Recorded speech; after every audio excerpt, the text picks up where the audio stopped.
you know, I'm a property rights advocate, but we also want to control it to a point where we don't destroy it. You see, most of these, you could have 3 and 4 lots. Yeah. On most all those lots, using our ordinance regulations.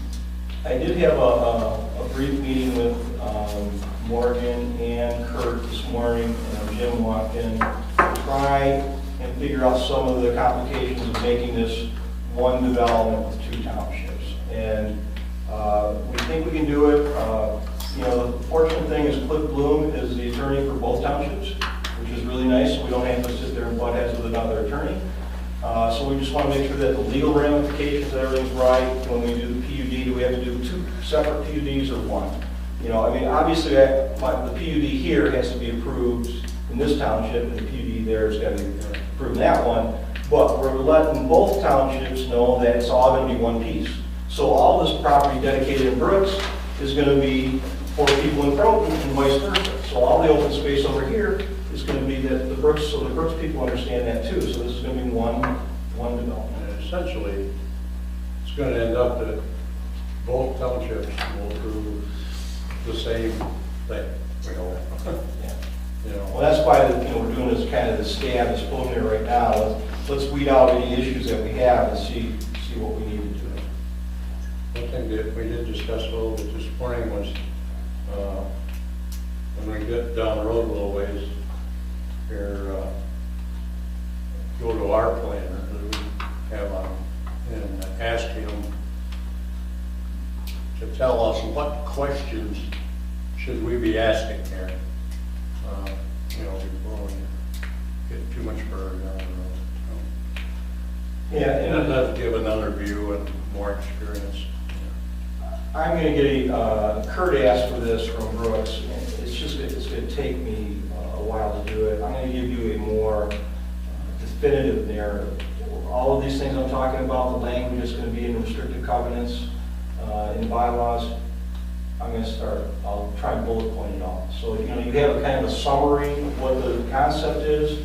Now I'm going to get more detail so that you can see what's going to be put in place with this. And it'll be complicated, but it's also, it controls what you can do with the development.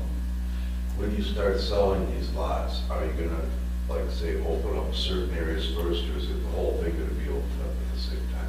My goal, my recommendation to the investor is to do it all at one time. I think it's important to do that. I gotta see if he's willing to write the long dollar check and say, okay, let's do it. Because if I just do, let's say, this portion here, it loses all the common area. I think we need to do the whole thing. We need to build a public road. I mean, that road's got to be built in order to make this work. You know, understand this, the investors are taking some risk, but we're going to take a zero tax base that you guys have right now. For the last 80 years, this has been a zero tax base piece of property. And we're going to turn it into, when it's built out, to about 15, 17 million is what this is going to end up turning into. And my projection is 5, 6 years to build it out, if the economy continues to inch up, right? Obviously, what happens federally and what our deficit and everything else can reflect interest rates, which can reflect jobs, which can reflect what's going to happen here. So, but projections are 5 to 7 years tops. We build it out. We think we have a beautiful piece of property that's unique to all of West Michigan, not just to Newaygo. It's definitely unique to Newaygo, but to all of West Michigan. There's nothing on waterfront where you can start fresh and build a new community. Everything is scabbed or retrofitted on all our inland lakes. You know, you buy an old cottage, they either rip it down or try and redo it and retool it, and we have piecemeal all over. So this is an opportunity to really create something nice for our community, and that's what I'm excited about. And I'd love to see this done smartly, and hopefully it'll work out. If a guy was to come in here and say he had the money to do it, is he able to buy 2 lots? Sure. Buy them all. For his, Yeah, what we would do then, let's say, someone bought lot 50 and 51, then we could well, that's not a good example. Let's say 49 and 50, and he wants to put the house over the two lots, we could easily do that. Because we could combine, we could then petition to the township that this is going to be, there are two sites, but he wants to combine it, so that let's use the setbacks on the west side of 49 and the east side of 50 for his side setbacks. Pretty simple where the front and back setbacks are, but I guess that would be the only complication. I don't think that would be an issue. That's real shallow right in there, so that's why I did this little walkway between 50 and 51. There's a little raised island here, and then it's all sandy over on the other side.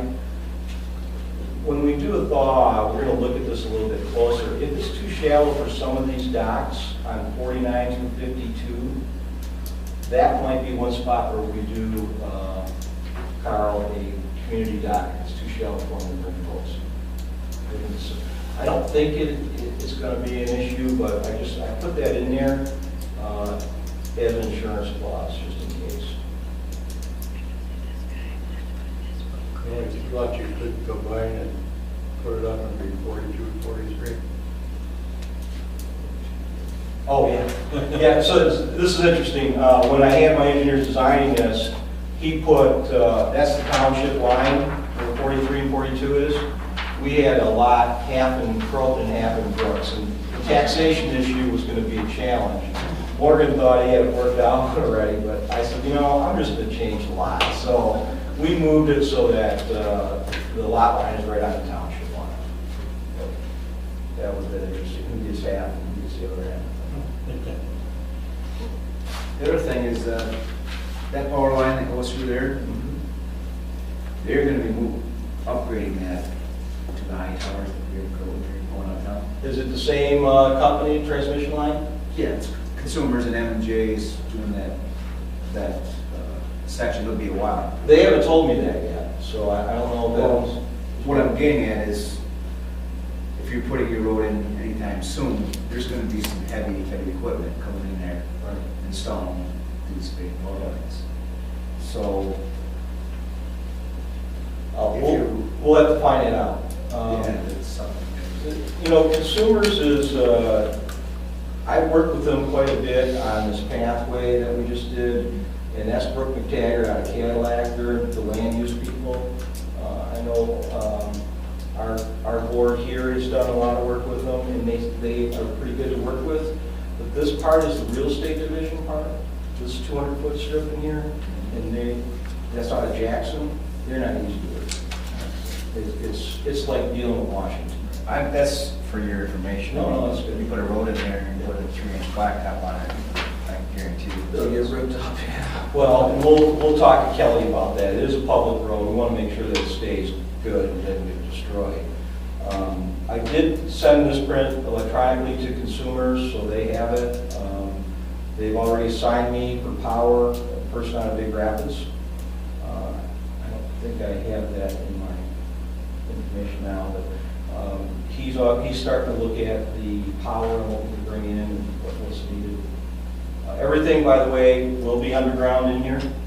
There's aerial, you see the aerial lines here now. Those will get ripped out. Everything will be incorporated into the road system. So you'll have total underground utilities along here and on this road. I can't tell Consumers what to do on here. There's a aerial feed for secondary next to the big towers. More than likely, they're going to leave them there that way. I don't think they want to try and put those underground, but that's something that is for discussion. So these people would probably come off a pole and then go underground feed. I'm not going to allow aerial feeds onto these sites. Even though the aerial's here, they're going to have to tie to a pole. You see there's quite a few poles. I have every pole spotted. If you look on the map. The square one is the towers, the round one is the secondary. So they'll be able to feed into all these sites pretty easily.